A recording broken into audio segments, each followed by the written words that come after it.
السلام عليكم ورحمة الله وبركاته. أهلا وسهلا بكم في قناتي. معكم أم عائشة من قناة عالم الطيور. النهاردة يا جماعة عمر الفراخ البلدي الهجين العالي 15 يوم.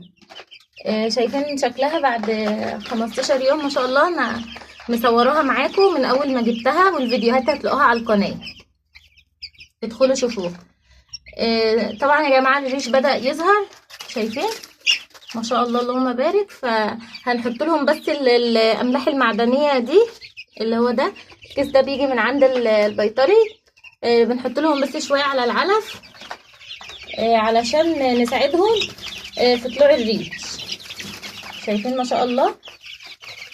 كل ما بنهتم بالفرخ يا جماعه ما شاء الله بيدينا دوره ناجحه ويدينا اوزان كويسه. اعملوا لي لايك واشتراك في القناه وتابعوا معايا ان شاء الله. هتلاقي فيديوهات كتير عن الفراخ وعن عن جميع انواع الطيور. سلام.